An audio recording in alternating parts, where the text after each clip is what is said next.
पिछली दफ़ा भी जितने भी अदवार थे मुज़ाकरात के, आप उसका एक अहम हिस्सा थे और आप बहुत होपफुल थे कि कामयाब होंगे।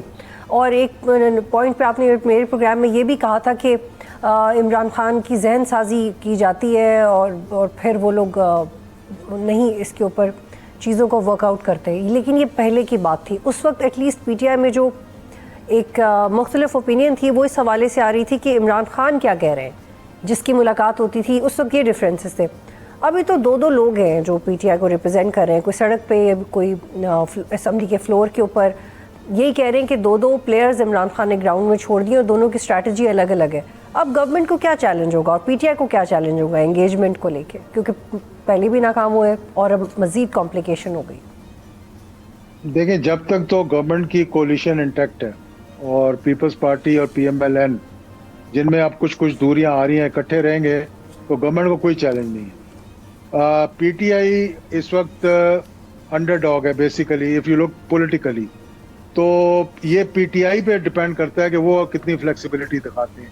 हुकूमत को तो कोई ज़रूरत नहीं है, हुकूमत के पास तो अब सिंपल मेजॉरिटी भी है और कुछ हद तक अगर उन्हें पीपल्स पार्टी भी छोड़ जाए तो शायद वो सरवाइव कर लें अगर उनको सपोर्ट रहे बाकी इदारों की। तो इसलिए मैं समझता हूँ कि खान साहब की बात कर रहे थे ना, मैंने कहा कि जब हम मिला करते थे और उनको ये प्रो एस्टेब्लिशमेंट बात करने को कहते थे, उन दिनों में जब उनकी सख्त तलखी थी तो वो बयान दे देते थे। दिया उन्होंने, मेरे कहने पे भी दिया कि भाई फौज हमारी है, हम फौज में से है।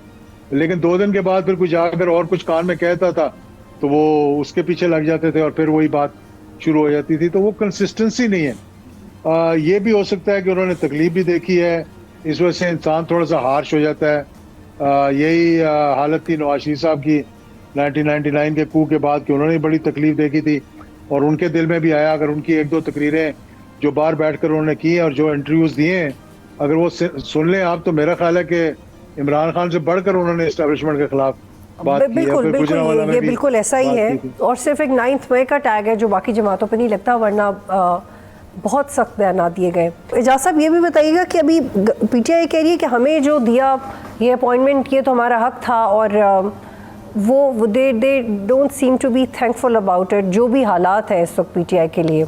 On the other hand Achakzai साहब ने अपनी पुरानी दोस्ती, अपने पुराने सियासी ताल्लुकात की बुना पे यहाँ तक वो पहुँचे हैं, लेकिन अगर वो सिर्फ इमरान खान का नैरेटिव फॉलो करते तो उनके लिए ये अपॉइंटमेंट नामुमकिन थी।